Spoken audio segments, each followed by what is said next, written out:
দর্শক, আজকের রাজনীতিতে আমাদের সঙ্গে আছেন বিএনপির প্রশিক্ষণ বিষয়ক সম্পাদক ABM মোশাররফ হোসেন, আছেন প্রধান উপদেষ্টার সিনিয়র সহকারী প্রেস সচিব ফয়েজ আহমদ, আমাদের সঙ্গে আছেন জাতীয় নাগরিক পার্টি এনসিপির যুগ্ম সদস্য সচিব সালেউদ্দিন সিফাত এবং বৈষম্য বিরোধী ছাত্র আন্দোলনের মুখপাত্র উমামা ফাতেমা। ফয়েজ আহমদ, মিয়ানমারকে করিডোর অথবা চ্যানেল দেওয়ার বিষয়টা কি মানে অন্য ইস্যু, এই যেমন ধরেন নারী সংস্কার কমিশন বাতিল ইস্যু দিয়ে লুকানোর কোনো চেষ্টা চলছে? লুকানোর যদি চেষ্টা হতো তাহলে তো প্রশ্নটাই আসতো না, এটা লুকানোর সক্ষম হতো। নারী সংস্কার কমিশনের প্রতিবেদন প্রকাশ এবং মিয়ানমারের সঙ্গে একটি মানবিক চ্যানেল দেওয়ার বিষয়ে আলাপ আলোচনা দুটোই সরকারের দিক থেকে খুবই ট্রান্সপারেন্ট জায়গায় আছে। দেখুন, মিয়ানমারের সঙ্গে যে আপনার মানবিক চ্যানেলের বিষয়ে আলোচনা হচ্ছে, সেই আলোচনার জায়গাটা সরকারের দিক থেকে বলেন বা পরবর্তীতে জাতিসংঘের দিক থেকেও যদি বলেন, আমাদের জায়গাটা পরিষ্কার। যতটুকু আলোচনা হয়েছে ততটুকু আলোচনাটা সামনে নিয়ে আসা। সেটা হচ্ছে যে জাতিসংঘ ধারণা করছে যে মিয়ানমারের রাখাইন অঞ্চলে একটি দুর্ভিক্ষ দেখা দিতে পারে। সেখানে দুর্ভিক্ষ দেখা দিলে আমরা যদি একটু পিছনে ফিরে তাকাই, মিয়ানমার থেকে যে বিপুল সংখ্যক রোহিঙ্গা আমাদের এখানে এসে আশ্রয় নিয়েছে, তারা এখানে এসেছে কি কারণে? নির্যাতনের মুখে। ভবিষ্যতে যদি ক্ষুধার কারণে যদি কেউ এসে এখানে, শুধু মিয়ানমারের রোহিঙ্গা নয়, অন্য জাতিগোষ্ঠীর মানুষরাও সেই রাখাইনে আছে, তারাও যদি আসে, সেটা আমাদের জন্য একটা বার্ডেন। এবং আমাদের ঠিক প্রতিবেশী হিসেবে তারা যদি দুর্ভিক্ষে মরতে থাকে, সেক্ষেত্রে আমাদেরও কিছু দায়িত্ব আছে। মানে দায়িত্বের জায়গাটা যেখানে আছে, সেখানে সবচেয়ে বড় বিষয় হচ্ছে, আমি আপনাকে একটা জিনিস পরিষ্কার করি এখানে, যেটা আপনার আলোচনার জন্য সুবিধা হবে। এবং আমরা যে জিনিসটাকে নিয়ে অনেক বিতর্ক দেখছি, সেটা যে আসলে বিতর্ক নয়, সেটা যে আমাদের জাতীয় স্বার্থের বিষয়, সেটাও পরিষ্কার হবে। বাংলাদেশের সার্বভৌমত্ব কোনোভাবে কম্প্রোমাইজ হতে পারে, এই ধরনের কোনো আলোচনা, এই ধরনের ইভেন কোনো গুজবও যদি হয়, আমরা মনে করি যে সে বিষয়ে সমাজের প্রত্যেক স্তর থেকে এক ধরনের আলোচনায় সোচ্চার হওয়া জরুরি। সুতরাং এখানে রাজনৈতিক দলগুলি বা বিভিন্ন পক্ষ বাংলাদেশের সার্বভৌমত্ব কম্প্রোমাইজ হতে পারে এরকম একটা ভয়ের জায়গা থেকে যে ধরনের কথাবার্তা বলছেন, এটা খুবই ইতিবাচক। কারণ সরকারের অবস্থান এবং তাদের অবস্থান এখানে কিন্তু ভিন্ন নয়। আমরা আমাদের সার্বভৌমত্বকে কোনোভাবেই কম্প্রোমাইজ করে কোনো কিছু করব না। সেক্ষেত্রে আমাদের এখন পর্যন্ত যেই আলোচনাটুকু হয়েছে, সেটা হচ্ছে তারা যদি সেখানে দুর্ভিক্ষ দেখা দেয়, সেখানে যদি সাহায্য করার ক্ষেত্রে প্রস্তাব আসে, সেই বিষয়ে আমরা সম্মত, আমরা সাহায্য করতে চাই। কিন্তু এটা কি প্রক্রিয়ায় হবে, কিভাবে হবে, এই বিষয়গুলি যখন আলোচনা হবে, সেক্ষেত্রে অবশ্যই যারা অংশীজন আছেন, বিশেষত পলিটিক্যাল পার্টিগুলি, তাদের সঙ্গে আলাপ আলোচনা করেই সিদ্ধান্ত নেবে সরকার। তার আগে কোনো সিদ্ধান্ত নয়। এই বিষয়ে এখনো কোনো সিদ্ধান্ত হয়নি। হ্যাঁ, সিদ্ধান্ত হয়নি। সেটা আজকে নিরাপত্তা উপদেষ্টা যিনি, তিনিও খানিকটা আজকে একটি বিশ্ববিদ্যালয়ে একটি সেমিনার ছিল, সেখানে অনেকটা পরিষ্কার করেছেন। একটু বলি ফয়েজ আহমদ, মিয়ানমারের রাখাইন রাজ্যে বাংলাদেশ হয়ে জাতিসংঘের ত্রাণ সহায়তা পৌঁছতে মানবিক করিডোর নিয়ে সরকার কোনো চুক্তি স্বাক্ষর করেনি বলে জানিয়েছেন জাতীয় নিরাপত্তা উপদেষ্টা, প্রধান উপদেষ্টা রোহিঙ্গা বিষয়ক high representative doctor Khalilur Rahman. এর আগে প্রেস সচিব শফিকুল আলম বলেছিলেন, কক্সবাজার হয়ে মিয়ানমারের রাখাইন রাজ্যে মানবিক করিডোর স্থাপন নিয়ে জাতিসংঘ বা অন্য কোনো সংস্থার সঙ্গে কোনো আলোচনা হয়নি। সরকার মনে করে যদি জাতিসংঘের নেতৃত্বে রাখাইনে মানবিক সহায়তা পাঠানোর উদ্যোগ নেওয়া হয়, তাহলে বাংলাদেশ লজিস্টিক সহায়তা দিতে প্রস্তুত থাকবে। এই কথাগুলো হয়েছে, তাই তো? আপনি নিজেও জানেন অবশ্যই। মানবিক করিডোর নিয়ে আলোচনা হয়নি, তবে জাতিসংঘের নেতৃত্বে রাখাইন মানবিক সহায়তা পাঠানোর উদ্যোগ নেওয়া হলে বাংলাদেশ লজিস্টিক সহায়তা দিতে প্রস্তুত। সরকার যে লজিস্টিক সহায়তা দিতে প্রস্তুত, এই যে প্রস্তুত তারা বলছে, এটা আসলে কার সঙ্গে আলোচনায় এই বিষয়টি উঠে এসেছে? দেখুন, আপনি এখানে একটু ভাঙেন। আপনি যে আলাপটা করছেন, সেখানে হচ্ছে যে মানবিক করিডোর নিয়ে সরকারের সঙ্গে ইউএন এর কোনো আলোচনা হয়নি। চ্যানেল নিয়ে আলোচনা হয়েছে। চ্যানেল নিয়ে আলোচনা হচ্ছে যে ইউএন যদি সে জায়গায় সহযোগিতা পৌঁছাতে চায়, সেক্ষেত্রে বাংলাদেশ তার লজিস্টিক সাপোর্টটা দিবে কিনা। সেক্ষেত্রে বাংলাদেশ নীতিগতভাবে এই জায়গায় অবস্থান হচ্ছে যে আমার প্রতিবেশী যদি মরতে থাকে, শুধু মরার তো নয়, শুধু মানবিক বিষয় না, আমার জন্য একটা পটেনশিয়াল রিস্ক তৈরি হচ্ছে। সেখানে মানুষ ক্ষুধার কারণে যদি আবার সেই সীমান্ত ভেঙে এপারে আসতে শুরু করে, ক্ষুধার কারণে করিডোর এখন যে নাই, আসছে না ফয়েজ আহমদ, এখন কি আশা বন্ধ আছে? আপনি কি সেটা আমাকে একটা প্রশ্ন হিসেবে রাখছেন কিনা, তাহলে আমাকে বলার সুযোগ দিতে হবে। জি, অবশ্যই। এখন যে আসছে না, আপনি যেটা বলছেন, আসছে। মিয়ানমার মানে আমাদের সীমান্তের ওপারে একটি যুদ্ধাবস্থা রয়েছে, এটা আপনি জানেন। আরাকান আর্মির সঙ্গে সেখানকার মিয়ানমারের জান্তা সরকারের ব্যাপক সংঘাত সহিংসতা, ব্যাপক, এটা খুব কঠিন আকার ধারণ করেছিল 2023 সালের নভেম্বরে। 2023 সালের নভেম্বর থেকে 2024 সালের জুন পর্যন্ত সময়ে বাংলাদেশে কমপক্ষে 70,000 রোহিঙ্গা সেখানে প্রবেশ করেছিল। সেই সময়কার সরকার সেটাকে অফিসিয়ালি স্বীকার করেনি, তারা সর্বোচ্চ 30,000 পর্যন্ত স্বীকার করেছে। এর পরবর্তীতে আপনি যখন জুলাই এবং আগস্টের আন্দোলন হয়, সেই সময় সীমান্ত থেকে সীমান্তরক্ষী যে বাহিনী, তাদেরকে তুলে নিয়ে আসা হয় নিরস্ত্র মানুষকে হত্যা করার জন্য। এখানে আন্দোলন দমনের জন্য সেই রক্ষীদেরকেও নিয়ে আসা হয়, সীমান্ত রক্ষীদেরকেও। সেখানে এক ধরনের বর্ডারটা আমাদের অনেকটা ওপেন হয়ে যায়। সেই সুযোগটা সেখানকার মানুষজন নিয়েছিল এই যুদ্ধ পরিস্থিতিতে। তার পরবর্তীতেও সেখানে কিছু কিছু মানুষ নানান প্রক্রিয়ার মধ্য দিয়ে প্রতিনিয়ত এখানে প্রবেশ করছে, এটা অস্বীকার করার কোনো জায়গা নেই, এটা হচ্ছে। এই সংখ্যাটা যদি আপনি বলি আপনাকে, সেক্ষেত্রে 2023 সালের নভেম্বর থেকে এখন পর্যন্ত প্রায় 1,13,000 বা 30,000 এরকম একটা সংখ্যা এসে পৌঁছেছে। সেটা এই সংকটটা আমাদের আছেই সেখানে, কিন্তু এর মধ্যেও যদি সেটা শুধু রোহিঙ্গা, আপনি খেয়াল করুন, শুধু রোহিঙ্গা, সেটা রোহিঙ্গা ছাড়াও তো ওই অঞ্চলে অন্যান্য জাতিগোষ্ঠীর মানুষ আছে, তারাও যখন ক্ষুধায় যখন মরতে থাকবে তখন তারাও আশ্রয় খুঁজবে। সুতরাং আমাদের জন্য ওভারঅল একটা পোটেনশিয়াল রিস্ক তৈরি হচ্ছে। রিস্কটা কি? আমরা এই বোঝা তো নিতে পারছি না, এটা আমাদের জন্য সিরিয়াস বার্ডেন। আবার আমরা জাতিসংঘের সঙ্গেও রোহিঙ্গা প্রত্যার্পণ থেকে শুরু করে নানান ইস্যুতে আমরা কাজ করছি। জাতিসংঘ যখন একটা প্রস্তাব নিয়ে সামনে আসবে, সেটা নিয়ে তো আমাদেরকে আলোচনা করতেই হবে। সেই আলোচনায় একটা জায়গা, যেটা আমি শুরুতে আপনাকে বলেছি, একটা জায়গা কোনো অর্থেই, কোনো বিবেচনাতেই আমাদের ন্যাশনাল সিকিউরিটি বলেন বা আমাদের সার্বভৌমত্বের প্রশ্ন বলেন, সেখানে কম্প্রোমাইজের কোনো প্রশ্ন নাই। সেই জায়গায় রাজনৈতিক দলগুলির যে কনসার্ন, সেই কনসার্নকে আমরা ইতিবাচকভাবেই দেখি। জি, এই যে করিডোর আর চ্যানেলের মধ্যে তফাৎ, একটা তফাৎ ক্রিয়েটের চেষ্টা দেখছি, মানে করিডোর এক জিনিস, তফাৎ এক জিনিস। এই মানে বিষয়টাকে এমন যে অন্তর্বর্তী সরকার করিডোর দিবে না, কিন্তু পার্লামেন্ট ছাড়াই চ্যানেল দিয়ে দিবে, বিষয়টা এইরকম কিনা? কেননা বাংলাদেশ থেকে মিয়ানমারে করিডোর বলেন বা চ্যানেল বলেন, সেটা ছাড়াও তো নৌপথেও তো রাখাইন রাজ্যে মানবিক সহায়তা দেওয়া সম্ভব। এখানে আলোচনাটা হচ্ছে প্রক্সিমিটির জায়গাটা।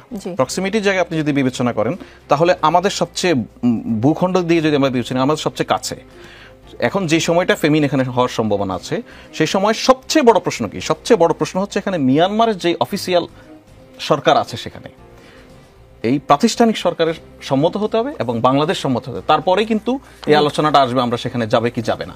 আর সেটা যদি যায়, তখন যদি নৌপথ হয়ে আসতে হয়, তখন নৌপথের তাদের যে বন্দর, সেটা কি অবস্থায় আছে, সেটা যুদ্ধ পরিস্থিতি, সেটা আপনিও জানেন।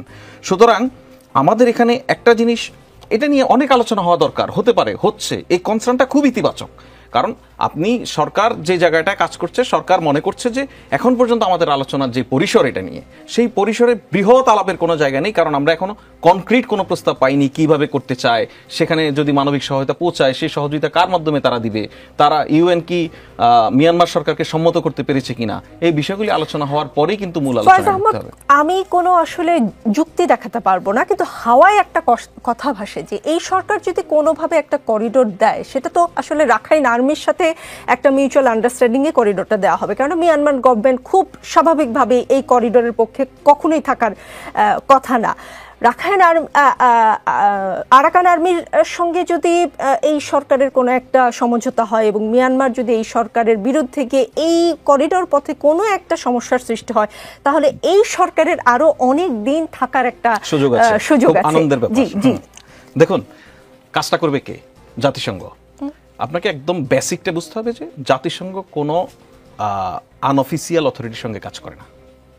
জাতিসংঘ কাজ করতে হলে বাংলাদেশ সরকারের সঙ্গে এবং মিয়ানমারের সরকারের সঙ্গে কাজ করতে হবে। সুতরাং এই জায়গাটা পরিষ্কার, এখানে অন্য কারোর সঙ্গে আলাপ আলোচনা করে করিডোর দিয়ে দেওয়ার সুযোগ নেই। আসলে জাতিসংঘের কাছ থেকে সেই সুযোগটা নেই। আমরা চাই বা আরাকান আর্মি চাক, এর কোনো এই আলোচনায় আসতে পারে না।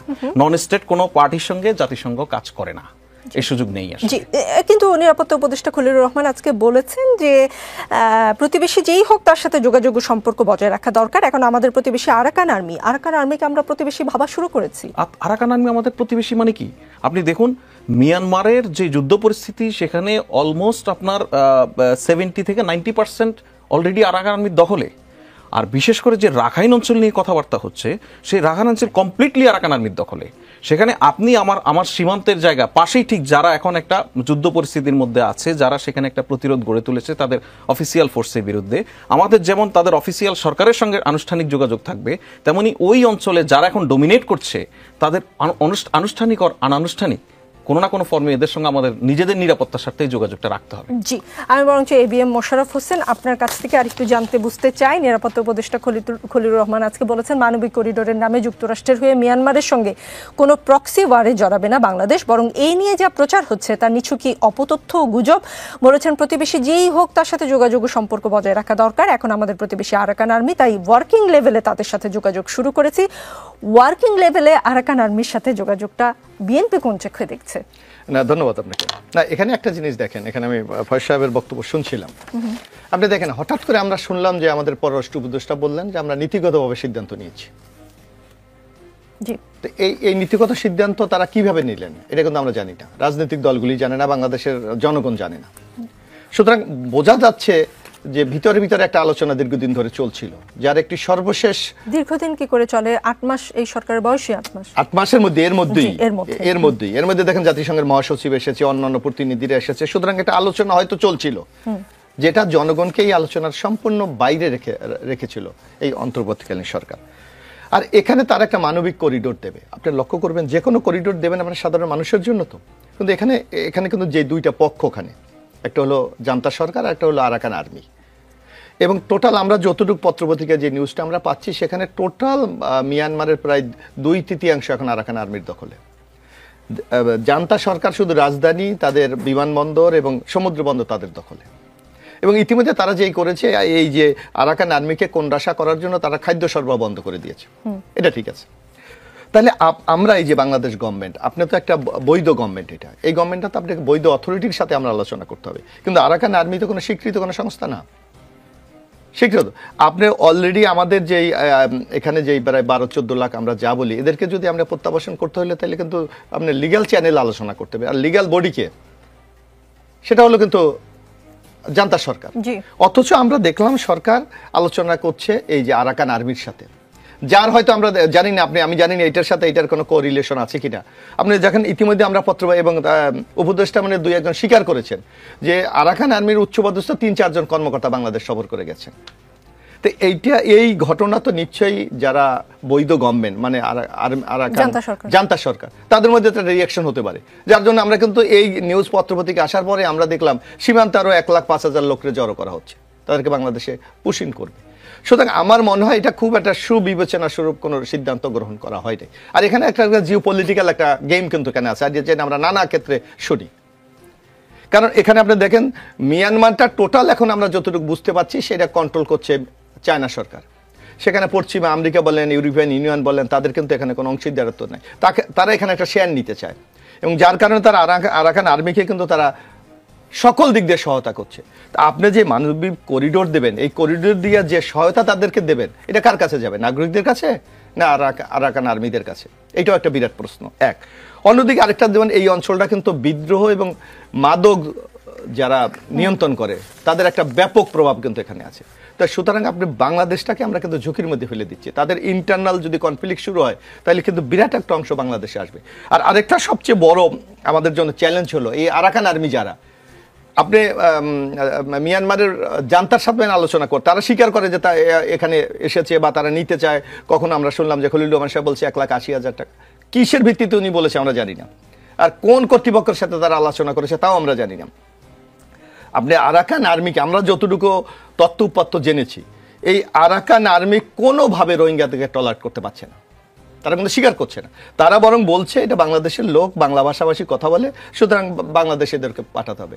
তাইলে এই মানবিক করিডোর দিয়ে আপনি কি অর্জন করতে চাচ্ছেন, এটা কিন্তু একটা ইম্পর্টেন্ট প্রশ্ন। জি, সালাউদ্দিন সিফাত, রাজনৈতিক দলগুলোর জানার অধিকার আছে এই বিষয়ে, করিডোর বলি বা চ্যানেল বলি, যেটা বললেন ABM মোশাররফ হোসেন। আপনারা কি আগে থেকে জানতে পেরেছেন কিছু? যেদিন আসলে পররাষ্ট্র উপদেষ্টা বললেন যে নীতিগত সিদ্ধান্ত হয়েছে, সেদিনই আসলে মোটামুটি সবাই জানলো যে একটা কিছু আলোচনা হচ্ছে, খুব সিরিয়াস কিছু। আজকে যদিও নিরাপত্তা উপদেষ্টা বলেছেন যে আসলে কোনো ধরনের চুক্তি হয়নি, কিন্তু এটাও বলেছেন যে প্রতিবেশীর সাথে সম্পর্ক রাখাটা খুব দরকার এবং প্রতিবেশী কারা সেটাও তিনি পরিষ্কার করেছেন। এনসিপির কি অবস্থান এই বিষয়ে?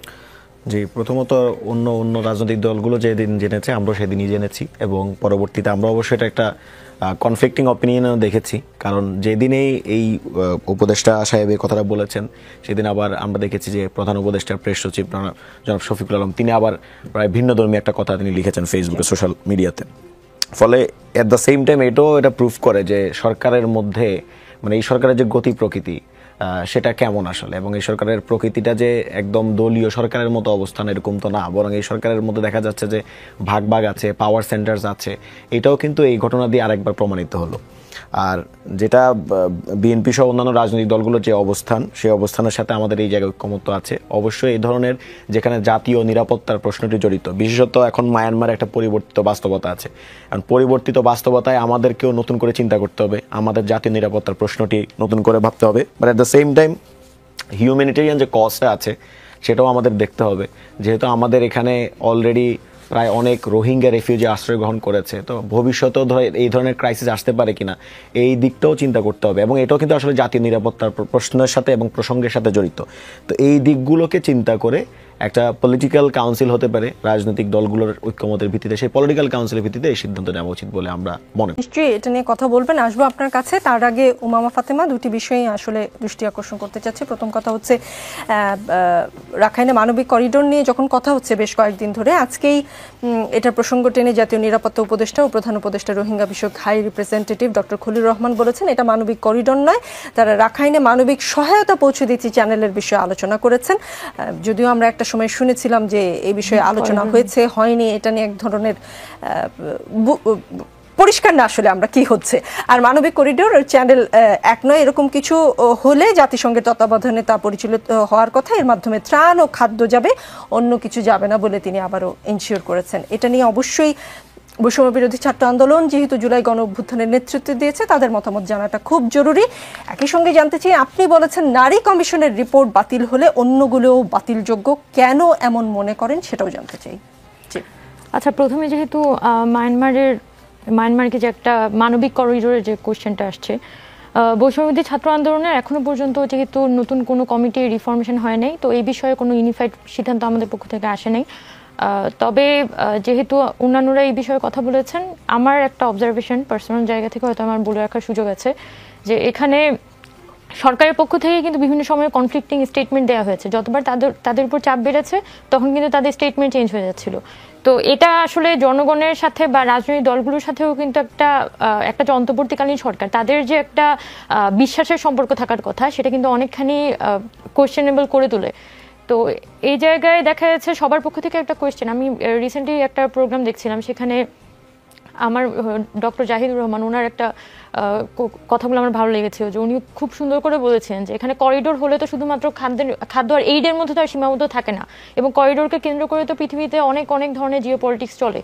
তো যখন আমাদের সরকারের পক্ষ থেকে বলা হচ্ছে শুধুমাত্র খাদ্য এবং এইডের জন্য এইড এখানে সাপ্লাই দেওয়া হবে, তখন আমার কাছে এটা খুবই শিশুসুলভ মনে হয়েছে কথা হিসেবে। কারণ আপনি যখনই একটা করিডোরের কোশ্চেনে আসবেন, পাশে আরাকান আর্মির মতো একটা সশস্ত্র বাহিনী আছে, মায়ানমারের ভিতর গৃহযুদ্ধ চলছে, সেখানে আবার সেনাবাহিনী আপনার সেন্ট্রাল গভর্নমেন্টে আছে, এই আবার চীনের একটা প্রত্যক্ষ একটা প্রভাব আছে, এমন একটা পরিস্থিতির মধ্যে যখন আমাদের সরকার নানানভাবে এই করিডোরের কথা বা চ্যানেলের কথা সামনে আনে, আমরা সবাই জানি যে মায়ানমারের সিচুয়েশন কোনোভাবে কোনো নর্মাল সিচুয়েশন না যে আপনি একক গভর্নমেন্টের সাথে আলাপ করে কোনো একটা একক সিদ্ধান্তে আপনি যেতে পারবেন।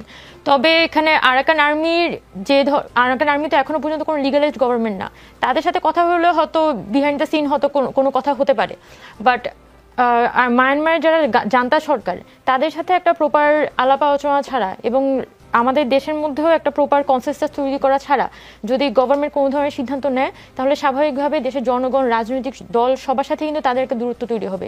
তো আমরা যেটা এক্সপেক্ট করব যে এই ধরনের যে কোনো বাংলাদেশের পররাষ্ট্র নীতি তৈরির ক্ষেত্রে আমরা সবসময় মনে করি যে বাংলাদেশের সবসময় সমতার সম্পর্কটা মেনটেন করা জরুরি, এবং অন্য কোনো ভিন্ন কোনো দেশের ভিন্ন কোনো সংস্থার মন রক্ষার থেকে আসলে দেশের জনগণ যে রায়টা দিবে, দেশের রাজনৈতিক দলগুলো সকলে মিলে যে রায়টা দিবে, সেটা রক্ষা করাটা আসলে বেশি জরুরি। এবং অন্তর্বর্তীকালীন সরকার এটা মাথায় রাখা উচিত যে বাংলাদেশে গত স্বৈরাচারী শেখ হাসিনা কেন আসলে পতন হয়েছিল, কারণ সে আস্তে আস্তে দেশটাকে ভারতের গর্ভভুক্ত করে ফেলে। তো এই যে একটা দেশকে আস্তে আস্তে আরেকটা দেশের হাতে তুলে দেওয়া, এটা কিন্তু বাংলাদেশের জনগণ চোখের সামনেই দেখতে পাচ্ছিল।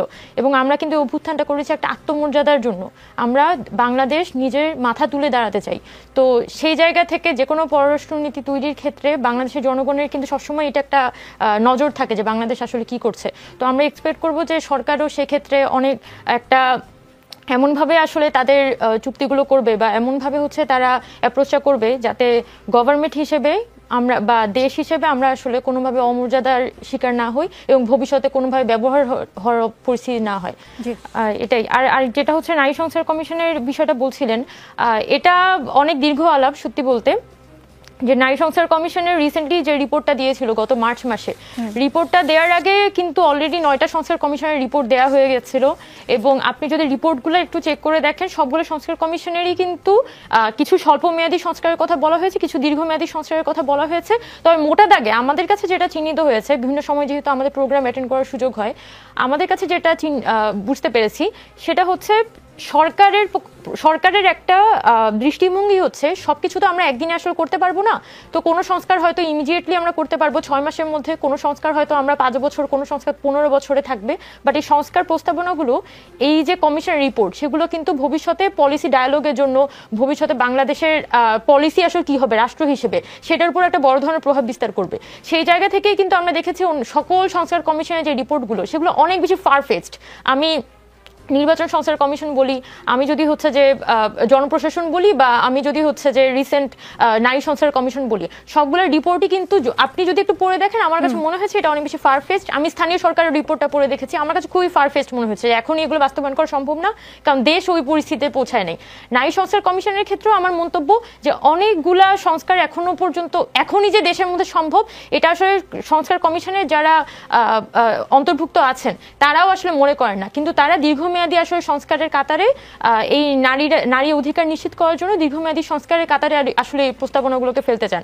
তো সেই জায়গা থেকে যখন আমরা দেখছি রাজনৈতিক দলগুলো যাতে তাদের মতামত রাখতে পারেন, সেটার জন্য তো সরকারের পক্ষ থেকে একটা ঐক্যমত কমিশন তৈরি করা হয়েছে। যে কোনো পলিটিক্যাল সংস্কার কমিশনের রিপোর্ট নিয়ে, প্রত্যেকটা সংস্কার কমিশনের রিপোর্ট নিয়ে, কেউ যদি সংস্কার কমিশনের রিপোর্ট পছন্দও না করে, সেটাও সেখানে গিয়ে বলতে পারবে। এবং তাদের যদি প্রপার কোনো আলাপ থাকে, প্রপার কোনো আর্গুমেন্ট থাকে, তাহলে তারা মিডিয়ার সামনে প্রকাশ করুক। তারা হচ্ছে বিভিন্ন সেমিনারগুলোতে যাক, বা নিজেরা সেমিনার আয়োজন করুক, ঐক্যমত কমিশনের বা সরকারের সাথে একটা আলাদা মিটিং আয়োজন করে সেখানে তারা বলতে পারে। কিন্তু আমরা এখনো পর্যন্ত নারী সংক্রান্ত ইস্যু নিয়ে ইসলামপন্থী দলগুলোর যে কি বলা যায় পজিশনটা দেখছি, আমি মনে করি যে এটা আসলে নারীর প্রতি বা এই যে স্পেসিফিক লগুলা বা স্পেসিফিক প্রস্তাবনাগুলোর প্রতি তাদের বিরোধিতা না, বরং নারী জাতিটা, মানে স্পেসিফিক একদম নারীরা কেন হচ্ছে যে এত কিছু লাগবে, তার কেন এত কিছু লাগবে, এই জায়গা থেকে হচ্ছে এক ধরনের বিরোধিতা আমার চোখে পড়েছে। এবং গত অনেক দিন ধরেই আসলে এই সংস্কার কমিশন নিয়ে অনেক ধরনের আলাপ হচ্ছিল। আমি এত কথা বলি নেই, ইটস বিকজ মনে হচ্ছিল যে এটা দেখি কতদূর যায়। বাট গতকালকে যখন দেখলাম যে এটা একটা মহাসমাবেশ করে, যেখানে তারা একটা 12 দফা দাবি দিয়েছেন, 12 দফা দাবির মধ্যে অনেকগুলো দাবি কিন্তু যৌক্তিক দাবি এবং প্রয়োজনীয় দাবি। আওয়ামী লীগ নিষিদ্ধ করার দাবি এসেছে, শাপলার যে গণহত্যা সেটার দাবি এসেছে, সেগুলো তো অবশ্যই খুবই পলিটিক্যাল এবং খুবই গুরুত্বপূর্ণ দাবি। এটার পরে এসে যখন তারা এই ধরনের দাবি জানায় যে নারী সংস্কার কমিশনের রিপোর্ট রাখা যাবে না, তাহলে আপনি আপনার দেশের যে 50% জনগণ, তাদেরকে নিয়ে আপনার কি পরিকল্পনা? আপনার নিশ্চয়ই আপনি একটা রাজনৈতিক দল, তার মানে 50% জনগণ যারা ভোট কাস্ট করবে, যাদের একটা জীবন আছে, যারা দেশের ইকোনমিতে পার্টিসিপেট করে, নির্বাচন করবে না বা পার্টিসিপেট করবে, বা গার্মেন্টস ইন্ডাস্ট্রি তো এখনো পর্যন্ত বাংলাদেশের ইকোনমিতে একটা বড় ধরনের পার্টিসিপেশন আছে। এবং সেক্ষেত্রে তো নারীদের যে একটা অবদান, এটা তো কারো কাছে খুব একটা অস্বীকার করার উপায় নাই যে বাংলাদেশে গত 10-15 বছরে যে উন্নয়নটা হচ্ছে, সেটা আসলে প্রবাসী শ্রমিক এবং আমাদের গার্মেন্টস শ্রমিকদের একটা অবদান। এবং এই শ্রমিকদের কিন্তু একটা বড় পোর্শনই নারী। তো তাদের বিষয়ে চিন্তা না করে আপনারা আসলে কোন ধরনের পলিটিক্যাল মতবাদ হাজির করবেন, এটা আসলে আমি কোশ্চেনটা করেছিলাম গতকালকে। জি জি ওমামা, আরো কথা হবে নিশ্চয়ই। ফয়েজ আহমদকে একটা প্রশ্ন করে আসলে বিরতিতে যেতে হবে। ফয়েজ আহমদ, টিআইবি নির্বাহী পরিচালক ডক্টর ইফতেখারুজ্জামান বলেছেন নারী সংস্কার কমিশনের সুপারিশ বাতিল চাইতে পারেন, কিন্তু এর নামে নারীদেরকে যে বাজে নোংরা ভাষায় উপস্থাপন করেছে একটি গোষ্ঠী, তার জঘন্য। সরকারও এটা নিয়ে চুপ আছে। সরকার কেন চুপ আছে ফয়েজ আহমদ? জি, প্রথম কথা হচ্ছে যে এটাও আপনি দেখুন, আপনার এখানে সরকার 8 আগস্ট দায়িত্ব গ্রহণের পর জুলাই আগস্টের যেই অভ্যুত্থান, সেই অভ্যুত্থানে আমরা যদি দেয়ালের লিখন পড়তে পারি তাহলে আমরা দেখব যে মানুষের মধ্যে সংস্কারের কি প্রবল আকাঙ্ক্ষা। সেই আকাঙ্ক্ষার জায়গা থেকে সরকার বিভিন্ন সেক্টরে সংস্কার করার জন্য বেশ কয়েকটি কমিশন গঠন করেছে। সেই কমিশনগুলির মধ্যে একটি হচ্ছে নারী বিষয়ক সংস্কার কমিশন।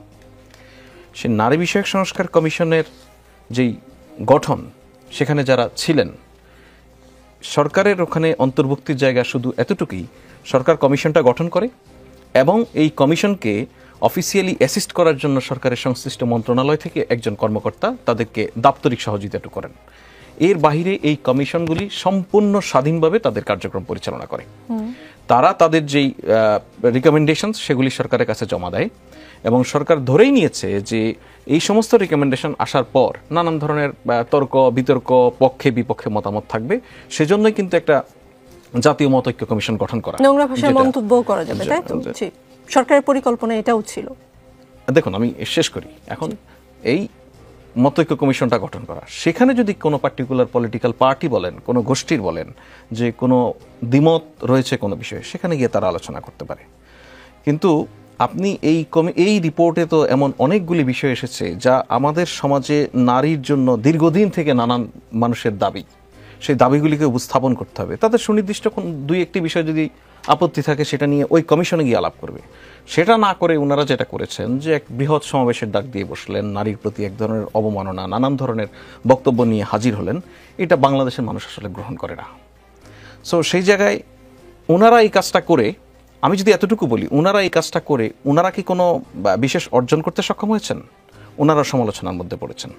সুতরাং রেসপেক্টটা ওই জায়গায় রাখতে হবে যে কমিশন যে মতামত দিয়েছে সেটা নিয়ে আমাদের আলোচনা করার সুযোগ আছে। সরকার চুপ থেকে কি অর্জন করতে চাচ্ছে? সরকার চুপ নয়, সরকার এটা নিয়ে তো আপনার জাতীয় মতৈক্য কমিশন রয়েছে, সেখানেই এটা নিয়ে আলোচনা হবে। সরকার এখানে চুপ থাকা না থাকার কি আছে? সরকার তো জাতীয় মতৈক্য কমিশনের সেই অপিনিয়ন নেওয়ার জন্য প্ল্যাটফর্ম ওপেন করে দিয়েছে, সেখানে আপনাকে যেতে হবে। আপনি এই তরিকায় কোনো সমাধান পাবেন না। এই তরিকায় একটা সহিংসতার দিকে আপনি যেতে পারেন। এখন আপনারা সহিংসতা চান কিনা, সেটা আপনারা যদি সহিংসতা চান, যে মানুষগুলি নারীর সম্মানের প্রতি সংবেদনশীল, তাদের মুখোমুখি আপনারা দাঁড়াবেন। সুতরাং এই সিদ্ধান্ত তাদেরকে নিতে হবে। তারা জি, আরো আলোচনা চলবে, ফিরছি একটু পরেই। দেখছেন রাজনীতি, আমাদের সঙ্গে সালেউদ্দিন সিফাত আছেন। সালেউদ্দিন সিফাত, জুলাই আগস্টের গণ অভ্যুত্থানে গণহত্যার দায়ে ক্ষমতাচ্যুত প্রধানমন্ত্রী শেখ হাসিনার ফাঁসি না হওয়া পর্যন্ত আন্দোলন চালিয়ে যাওয়ার ঘোষণা দিয়েছেন জাতীয় নাগরিক পার্টির দক্ষিণাঞ্চলের মুখ্য সংগঠক হাসনাত আবদুল্লাহ। হেফাজতে ইসলাম বাংলাদেশের মহাসমাবেশে অতিথির বক্তব্য দিতে গিয়ে তিনি একথা বলেন। এর পাশাপাশি নারী বিষয়ক সংস্কার কমিশনের বিষয়টি উল্লেখ করে প্রধান উপদেষ্টার উদ্দেশ্যে তিনি বলেছেন, অপ্রয়োজনীয় সংস্কারগুলোকে পাশ কাটিয়ে প্রয়োজনীয় যেসব সংস্কার রয়েছে সেগুলোর মাধ্যমে যদি নারীদের অধিকার নিশ্চিত হয়, নারীদের সম্মান নিশ্চিত হয়, সেগুলো করুন। নারী বিষয়ক সংস্কার কমিশন যে সুপারিশগুলো করেছে সেখানে কোন কোন বিষয়গুলো আপনাদের সাথে অপ্রয়োজনীয় মনে হচ্ছে এবং কোনগুলো প্রয়োজনীয় মনে হচ্ছে? এবং গতকালকের এই মহাসমাবেশে আর যেসব বক্তব্য দিয়েছেন, যেটাকে টিআইবির ইফতেখারুজ্জামান সাহেব বলছেন যে আসলে অশ্লীল, অশ্রাব্য, সেগুলোকে আপনারা কিভাবে দেখেন? জি, প্রথমত এই পুরো অনুষ্ঠানটি হেফাজতে ইসলাম আয়োজন করেছিল তাদের 5ই মে শাপলা হত্যাকাণ্ড এবং সেটার বিচারের দাবিতে। তো সেই সমাবেশে হাসনাত আবদুল্লাহ সেখানে গিয়েছিলেন একটি সংহতিমূলক বক্তব্য রাখতে, এবং এই সংহতি জায়গাটা আমাদের সবার। আমরা জানি আওয়ামী রেজিম যে সকল হত্যাকাণ্ড সংগঠিত করেছিল তার মধ্যে অন্যতম ন্যাক্কারজনক ছিল 5ই মের শাপলার হত্যাকাণ্ড। আগামীকাল কি সেটি আসছে, সে এক দিবসটি আসছে। তো আপনি যদি দেখেন এই শাপলার হত্যাকাণ্ডে যারা শিকার হয়েছিল তারা ছিল মাদ্রাসার শিক্ষার্থী, আলেম ওলামা। এরা কিন্তু সেই যে একটা ডিগনিফাইড স্ট্যাটাস ভিকটিম হিসেবে, অ্যাজ ভিকটিম, সেটা কিন্তু তারা ওভাবে লাভ করে নাই। এবং আরও কষ্টকর যেটা হচ্ছে তাদেরকে চিন্তা করা হয় কেবলমাত্র ইসলামকে প্রতিষ্ঠা করতে গিয়ে, মুসলমানদের অধিকার বা খেলাফত প্রতিষ্ঠা করতে গিয়ে তারা জীবন দিয়ে দিয়েছে। কিন্তু অ্যাট দ্য সেম টাইম আমরা এটাও ভুলে যাই যে বাংলাদেশের গণতান্ত্রিক অধিকার রক্ষার যে সংগ্রাম এবং গণতন্ত্র প্রতিষ্ঠার যে একটা সংগ্রাম, সেই সংগ্রামে কিন্তু তাদের এই যে আত্মত্যাগ, এটা একটা রোল প্লে করেছে। ফলে তাদেরকে কেবলমাত্র ইসলাম বর্গ বা এই মুসলমানদের অধিকার এই জিনিসগুলো দিয়ে দেখলে চলবে না। তো সেই জায়গায় হাসনাত আব্দুল্লাহ বলেন বা যেই বলেন, যারাই যাক, সেখানে তারা অনেকেই সংহতিমূলক বক্তব্য, আমি হাসনাত আব্দুল্লাহর কথা যেহেতু বলছি, হাসনাত আব্দুল্লাহ সেখানে একটা সংহতিমূলক বক্তব্য প্রদান করেছেন। বাকি আপনি দেখেছেন যে নিউজ মিডিয়াতে বিভিন্ন জায়গায় হাসনাত আব্দুল্লাহর বক্তব্য মিসকোটও হয়েছে অনেক জায়গায়, এবং অনেক নিউজ মিডিয়া দুঃখ প্রকাশও করেছে। যেমন একটা মিডিয়া এভাবে লিখেছে, অনলাইন পোর্টাল, যে হাসনাত আব্দুল্লাহ নারী সংস্কার কমিশনের রিপোর্ট বাতিল চেয়েছেন। আবার আরেকটা মিডিয়া এভাবে লিখেছে যে ইসলাম বিরোধী এই সবগুলো বাতিল চেয়েছেন। পরবর্তীতে ওই মিডিয়াগুলো আবার কিন্তু দুঃখ প্রকাশ করে স্টেটমেন্ট দিয়েছে। ফলে এখানে কিছু মিডিয়ার এক ধরনের ফ্যাব্রিকেশন আমরা দেখতে পেয়েছি। সালেউদ্দিন সিফাত, আমি আসছি পর্বটাতে যেহেতু আমরা সময় কম পাবো, একদম ডিরেক্ট কোশ্চেন অ্যানসার, যে বাকি বক্তব্যগুলোর সাথে এনসিপি আমরা আসছি। প্রথমত আমাদের একটা নারী উইং আছে, আপনারা জানেন, এনসিপির, এবং এট দ্য সেম টাইম আমাদের একটা সংস্কার বিষয়ক সমন্বয় কমিটি আছে। ফলে নারী সংস্কার কমিশন সহ ইতিপূর্বে আমাদের সংবিধান সংস্কার কমিশন বলেন, যতগুলো কমিশন আছে তাদেরকে যখন আমরা আমাদের দলীয় অবস্থান ঘোষণা করেছি, আমরা নিজেরা আগে আলাপ আলোচনা করেছি, আমাদের আলাপ আলোচনার ভিত্তিতে তাদের কাছে আমরা সিদ্ধান্তগুলো পেশ করেছি, এবং এরপরে আলাপ আলোচনা জাতীয় ঐক্যমত্য কমিশনের সাথে তো চলছে।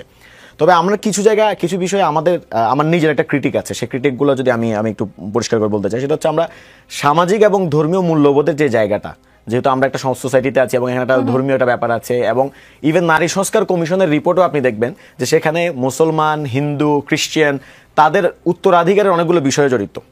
ফলে এইসব জায়গায় আমি মনে করি আমরা ব্যক্তিগত জায়গা থেকে সামাজিক এবং ধর্মীয় মূল্যবোধ অটুট রেখে নারী অধিকার প্রতিষ্ঠায় কিভাবে কাজ করা যায় সেটা আমরা দেখব। আরেকটা ক্রিটিক আছে নারী সংস্কার কমিশনের, একটা ক্রিটিক, সেটা হচ্ছে যে নারী সংস্কার কমিশনে আমি আজকে আসার সময় আমি স্টেক হোল্ডারগুলো দেখছিলাম, যাদের সাথে তারা সাক্ষাৎ করেছে এবং তাদের কাছ থেকে ইনফরমেশন নিয়েছে।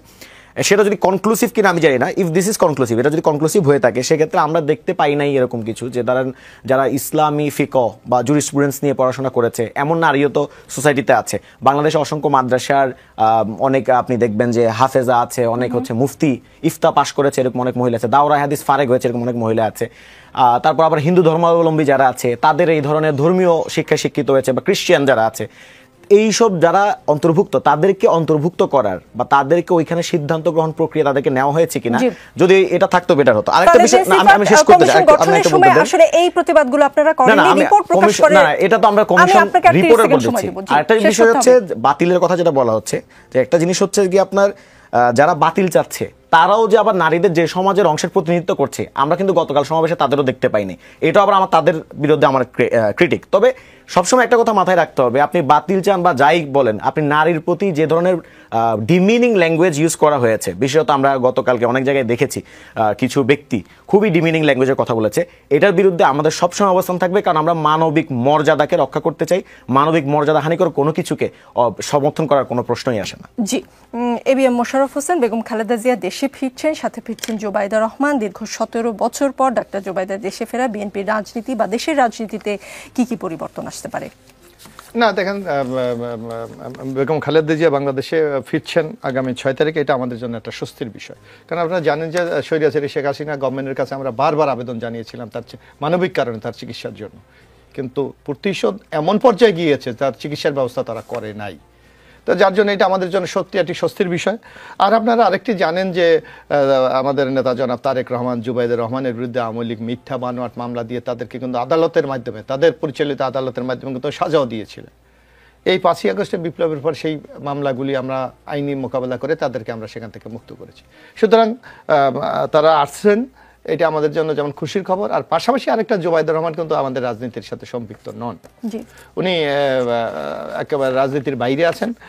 সুতরাং উনি ওনার শাশুড়ির সাথে বাংলাদেশে আসছেন এই একটি মুক্ত পরিবেশে, এই হিসাবে আমরা জিনিসটিকে দেখতে চাই। জি, জাতীয় নির্বাচনের সুনির্দিষ্ট রোডম্যাপ ঘোষণার আহ্বান জানিয়েছেন বিএনপির ভারপ্রাপ্ত চেয়ারম্যান তারেক রহমান। বলেছেন, বিএনপি জনগণের ভোটে সংসদ ও সরকার প্রতিষ্ঠার দাবি জানিয়ে আসছে, অথচ কিছুদিন ধরে সুকৌশলে এমন একটি আবহ তৈরির অপচেষ্টা চলছে যেন নির্বাচনের দাবি করাটাই অপরাধ। এমন আবহ কিভাবে কারা তৈরি করছে? আপনি দেখেন, আমরা বারবার বলেছি যে ইন্টিরিয়াম গভর্নমেন্টের কাছে আমাদের দলের পক্ষ থেকে আহ্বান যে আপনারা একটা সুনির্দিষ্ট রোড ম্যাপ দেন, যে আপনাদের কতদিন কোন কাজে আপনাদের লাগবে। কিন্তু আপনি দেখেন সকল রাজনৈতিক দলগুলি বলার পর আজ পর্যন্ত তত্ত্বাবধায়ক সরকারের এই সম্পর্কে কোনো বক্তব্য আছে? তারা একটা কথা বলছে, ডিসেম্বর থেকে জুন, সেটাও তো একটা টাইম লিমিট না। এর মধ্যে নানা সংকট আছে, আপনাকে দেখতে হবে। আপনি ডিসেম্বরের পর আপনার 17 বা 16 ফেব্রুয়ারি থেকে রোজা, রোজার পর আপনার এসএসসি পরীক্ষা, আজকে বিএনপি মহাসচিব মির্জা ফখরুল ইসলাম আলমগীরের সঙ্গে বৈঠক হয়েছে ঢাকায় নিযুক্ত রাশিয়ার রাষ্ট্রদূত আলেকজান্ডার জি খোজিনের। বৈঠক শেষে সংবাদ সম্মেলনে আমির খসরু মাহমুদ চৌধুরী জানিয়েছেন, বাংলাদেশের নির্বাচন নিয়ে বৈঠকে আলোচনা হয়েছে। নির্বাচন কত তাড়াতাড়ি হতে যাচ্ছে রাশিয়া জানতে চাচ্ছে। একটা প্রশ্ন করা হলে তিনি বলেন যে নির্বাচন কবে কত তাড়াতাড়ি হবে এটাই জানতে চায় সবাই। তারা তো একটি নির্বাচিত সরকারের সঙ্গে কাজ করতে চায়, একটা কমফোর্ট আছে সবার, সেজন্য তো সবাই অপেক্ষা করছে। শুধু রাশিয়া নয়, সবাই চাচ্ছে নির্বাচনের মাধ্যমে নির্বাচিত সরকার আসলে এই সিদ্ধান্তগুলো নিতে অনেক সহজ হয়ে যাবে। রাশিয়া বিগত সরকারের সময় নির্বাচনের পর শেখ হাসিনাকে অভিনন্দন জানিয়েছে, তাকে সমর্থন জানিয়েছে। যখন পশ্চিমা বিভিন্ন রাষ্ট্র নির্বাচন নিয়ে প্রশ্ন তুলেছে তখন তারা প্রশ্নাতীত সমর্থন দিয়েছে, নিশ্চয়ই আপনার মনে আছে। এখন তারা বাংলাদেশের গণতান্ত্রিক যাত্রা দেখতে চাচ্ছে নাকি যেমন হোক একটা নির্বাচন চাচ্ছে? না, এটা একটা দেশের একটা পলিসি থাকতে পারে। তা সামগ্রিকভাবে আমাদের চিন্তা চেতনা কি, আমরা একটা গণতান্ত্রিক সরকার দেখতে চাই, একটা গণতান্ত্রিক বাংলাদেশ দেখতে চাই। আপনি দেখেন ইতিমধ্যে এখানে মাননীয় উপদেষ্টা মহোদয়ের একজন প্রেস কর্মকর্তা আছেন, কিন্তু আপনি দেখবেন যে আমরা কিন্তু নানা সংকটে আছি। এখন আমাদের আইন শৃঙ্খলা আমরা ঠিকভাবে প্রতিষ্ঠা করতে পারিনি, আমাদের এখনো অর্থনীতির চাকা সচল হয় নাই। এখনো আমাদের যে এখানে ওবামা আছে যে তাদের মূল আন্দোলন ছিল কর্মসংস্থান, সেই কর্মসংস্থানে আমরা কিন্তু ব্যবস্থা করতে পারিনি, বরং আরো কর্মসংস্থান প্রতিনিয়ত কমে যাচ্ছে। তো সুতরাং সামগ্রিকভাবে আজকে অনেক দেশ কিন্তু আমাদের বন্ধুবর্তী দেশ বলছে একটা নির্বাচিত সরকার ছাড়া তারা কিন্তু উন্নয়ন প্রকল্পে আসতে পারছে না, তারা বলে দিয়েছে অনেক দেশগুলি। সুতরাং সামগ্রিকভাবে দেশটাকে এগিয়ে নিয়ে যেতে হলে আপনাদের অর্থনীতির চাকাটাকে সচল করতে হবে, যার জন্য আমাদের একটাই বক্তব্য, একটা সংস্কার তো আমরা অবশ্যই চাই। এবং আপনি দেখেন বিএনপি এই ইন্টিরিয়াম গভর্নমেন্টকে সহযোগিতা করার জন্য যে 6টা কমিশন হয়েছে, 6টা কমিশনের বিষয়ে আমরা কিন্তু সুনির্দিষ্ট প্রস্তাবনা দিয়েছি। আমরা আগামী দিনে রাষ্ট্র মেরামতের জন্য আমরা ইতিমধ্যে 31 দফা সুনির্দিষ্ট প্রস্তাবনা দিয়েছি। আপনি দেখেন কোন রাজনৈতিক দল সুনির্দিষ্টভাবে বিএনপির মতো এভাবে নির্দিষ্ট করে কোনো প্রস্তাবনা দিয়েছে? দেয় নাই। কিন্তু তারপরও আমরা দেখি যে ইন্টিরিয়াম গভর্নমেন্টের মধ্যে যেন কেমন যেন একটা ধীর গতির একটা প্রবণতা লক্ষ্য করা যাচ্ছে। আমাদের কাছে মনে হচ্ছে তাদের কোনো উপদেষ্টার হয়তো একটা ক্ষমতার উত্তাপ তাদের খুব উপভোগ করছেন। ক্ষমতা জি উপভোগের জিনিস কারো জন্য উমামা ফাতেমা জি, যার কারণে এই জনগণের যে আকাঙ্ক্ষাকে তারা এখন ধারণ করতে পারছে। উমামা ফাতেমা এক ফেসবুক পোস্টে আপনি জানিয়েছেন নতুন রাজনৈতিক দল জাতীয় নাগরিক পার্টির সঙ্গে আপনার কোনো সম্পৃক্ততা নেই। লিখেছেন সবার উদ্দেশ্যে একটা ছোট ঘোষণা, আমি নতুন রাজনৈতিক দল এনসিপির সাথে সম্পৃক্ত নেই। আমার অনেক পরিচিত ব্যক্তিবর্গ এই দলটির সাথে আছে, ব্যক্তিগতভাবে এনসিপির সাথে আমার কোনো ধরনের সম্পর্ক নেই। তাই এনসিপি সংক্রান্ত পরামর্শ, সাংগঠনিক আলাপ বা প্রস্তাবনা আমার কাছে উপস্থাপন না করার অনুরোধ রইল। এতে আপনার আমার দুজনেরই সময় বাঁচবে। এনসিপিতে আপনি নেই, এটা এতদিন পরেও আসলে আবারও কেন নিজের অবস্থান স্পষ্ট করতে হচ্ছে? যেটা হয়েছিল যে এনসিপিতে 28 ফেব্রুয়ারি যখন এনসিপি রাজনৈতিক দলটি ঘোষণা করা হয়, পরবর্তীতেও আমি অনেক জায়গায় বলেছি যে আমি আসলে রাজনৈতিক দলটির সাথে নেই। তবে সাধারণ মানুষের মধ্যে আসলে মেসেজটা আনফরচুনেটলি সম্ভবত পৌঁছায়নি।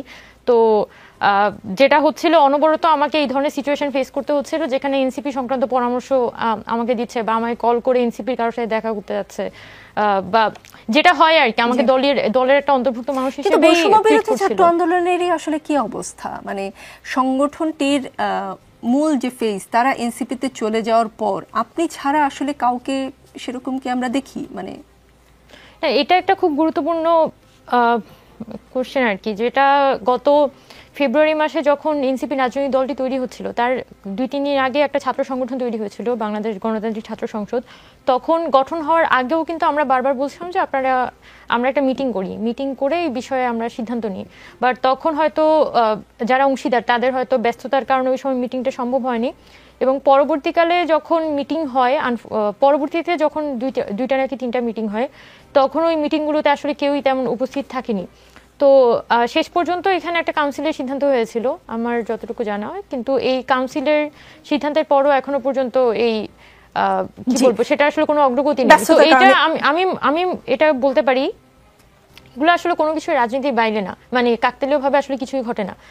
তো বৈষম্যবিরোধী ছাত্র আন্দোলন যে প্ল্যাটফর্মটি, এটি অভ্যুত্থানের সময় যে ধরনের ধারণা, যে ধরনের একটা পাওয়ার আসলে হোল্ড করতো, পাওয়ার ইজ নট লাইক আমি পাওয়ারটা প্র্যাকটিস করার বিষয় না, পাওয়ারটা হচ্ছে জনগণকে ধারণ করার যে একটা সক্ষমতা, সেটা 5 আগস্ট পরবর্তী সময় বিভিন্ন সময়টা সংকুচিত হয়েছে। তবে তাও আমি মনে করি যে ডিসেম্বর পর্যন্ত এটা আসলে ছিল, অনেকদিন পর্যন্ত আসলে এই সক্ষমতাটা ছিল। কিন্তু যেভাবে করে আসলে এই প্ল্যাটফর্মটাকে একটা গতির দিকে এগিয়ে নিয়ে যাওয়া হয়, যে একটা দল তৈরি হবে বা এখান থেকে একটা দল তৈরি হওয়ার হচ্ছে এটার আশু বাস্তবতা, তখন আসলে বৈষম্যবিরোধী ছাত্র আন্দোলনে যারা এই দলগুলোতে যেতে চায় না তাদেরকে প্রাথমিকভাবে কেন আসলে তাহলে বৈষম্যবিরোধী ছাত্র আন্দোলনের সাথে যুক্ত করাই বা হলো, এই কোশ্চেনগুলো আসলে ওঠাটা জরুরি। আপনার কথা থেকে একটা কনক্লুশন আমার মনে হচ্ছে উমামা ফাতেমা, যে এনসিপির পলিটিক্সের শিকার বৈষম্য বিরোধী ছাত্র আন্দোলন। 5ই আগস্টের পর গত 9 মাসে কমপক্ষে 36টি হামলার ঘটনা ঘটেছে জুলাই আন্দোলনের সঙ্গে জড়িত ব্যক্তি ও তাদের পরিবারের সদস্যদের উপর।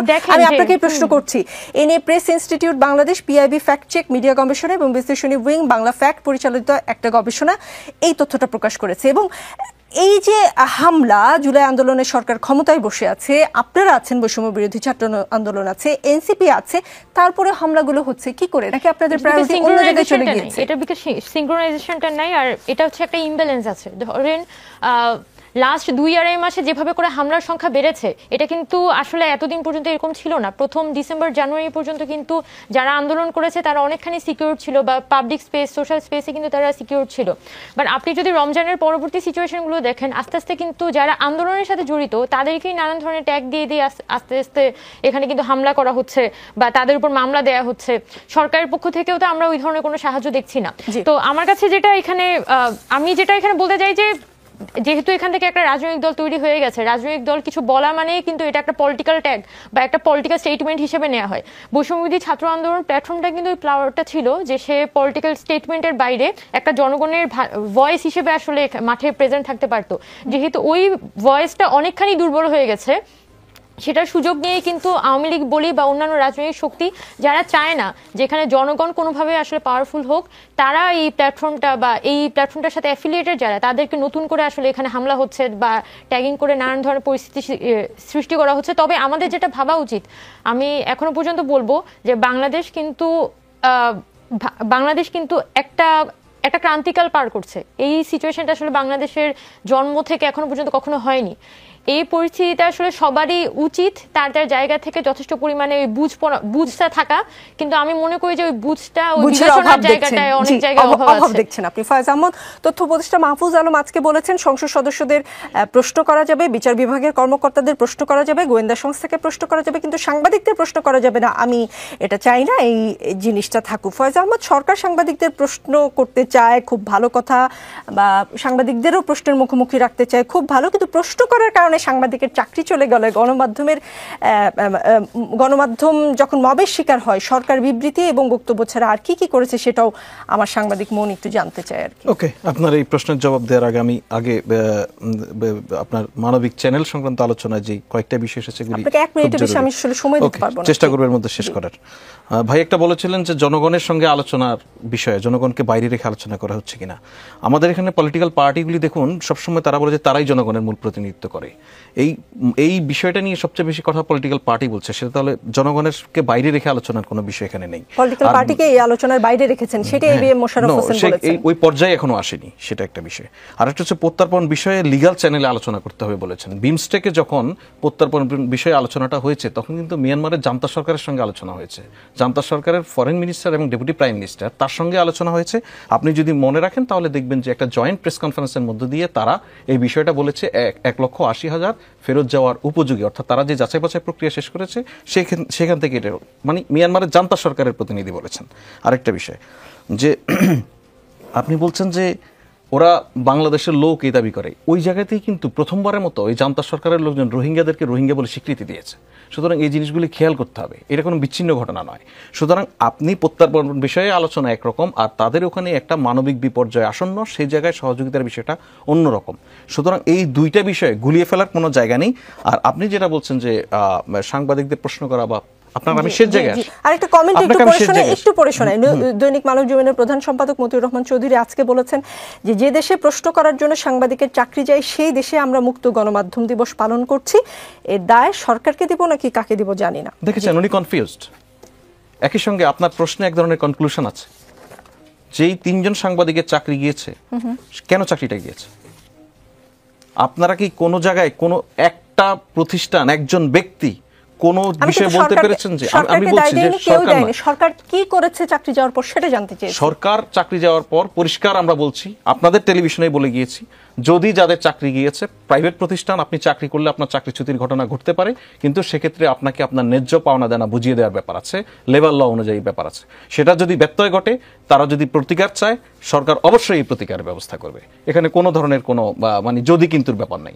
সুতরাং প্রাইভেট প্রতিষ্ঠানে কিন্তু সরকার যদি গণমাধ্যমে ন্যূনতম হস্তক্ষেপ করে কারো চাকরি খেয়ে থাকে, কাউকে চাকরি থেকে অপসারণের কথা বলে থাকে, তার যদি ন্যূনতম প্রমাণ কেউ দিতে পারে এই সময় অন্তত, তাহলে আপনারা আমাদেরকে জানাবেন। জি, এবিএম মোশাররফ হোসেন, আজকে মির্জা ফখরুল ইসলাম আলমগীর সাহেব বলেছেন বিএনপি আমলে সাংবাদিকদের উপর নির্যাতন নিপীড়নের পরিমাণ অনেক কম ছিল বলে তিনি মনে করেন বা তিনি মন্তব্য করেছেন। তিনি আরও বলেছেন, এটাও বলেছেন যে তাই বলে আমরা ধোয়া তুলসী পাতা নই, কিন্তু এটা বলতে পারি যে বিএনপি সংবাদপত্রের স্বাধীনতার জন্য সবচেয়ে বেশি কাজ করেছে। এই ধরনের কথা যখন শুনি তখন আমাদের মনে হয় 2004 সালে 15 জানুয়ারি খুলনা প্রেস ক্লাবের সামনে সন্ত্রাসীদের বোমা হামলায় নিহত হন দৈনিক সংবাদের খুলনা ব্যুরো প্রধান ও প্রেস ক্লাবের সাবেক সভাপতি মানিক সাহা।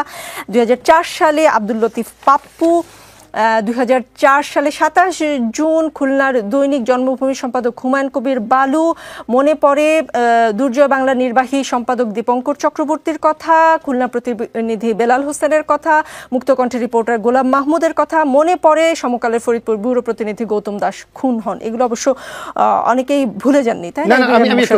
আরটিভি সম্প্রচার বন্ধ হয়েছিল, সেটা মনে আছে। এই ঘটনার বিএনপির আমলে হয়তো ঘটেছিলেন, কিন্তু আপনি দেখতে হবে বিএনপি এই ব্যাপারে কি আইনগত প্রক্রিয়া গ্রহণ করেছে। আপনি দেখেন, এটা আমার মনে হয় আপনি যতটুকু বলেন 2004-5-6 দিকের ঘটনা। এরপর তো বিএনপি ক্ষমতায় ছিল না দীর্ঘদিন। আপনার আমি ওই সময়টুকুই না 111 এর গভর্নমেন্ট ছিল। তারপর আপনি যদি মনে করেন 2001 থেকে 6, জি 1-6, কিন্তু বিএনপি তো ওই সময় বিএনপিকে 111 ষড়যন্ত্রের মাধ্যমে 111 তৈরি করা হয়েছিল। তো 111 এর 2 বছর, আওয়ামী লীগের 15.5 বছর বিচার হয়নি কেন? 1 থেকে 6 এর কথাই কিন্তু বলেছি। না, আপনাকে তো একটা জিনিসকে আপনার সময়টাকে আপনাকে মূল্যায়ন করতে হবে। তখন বিএনপি বিচার করার মতো সেই সুযোগটা পেয়েছিল কিনা আপনাকে সেটা দেখতে হবে। বরং আপনি যদি ঢালাওভাবে একটা দলকে অভিযুক্ত করেন, সেটা তো হয় না। বরং আপনি দেখেন যে 15.5 বছর আওয়ামী লীগ ক্ষমতায় ছিল, তারা কেন বিচার করেন? জি, আজকে এই নিয়ে আলোচনা আরো চলতে পারে, চলতে থাকবে রাজনীতির আলোচনা। রাজনীতিতে শেষ কথা বলে কিছু নেই। আগামী বৃহস্পতিবার রাত 9টায় আবার দেখা হবে।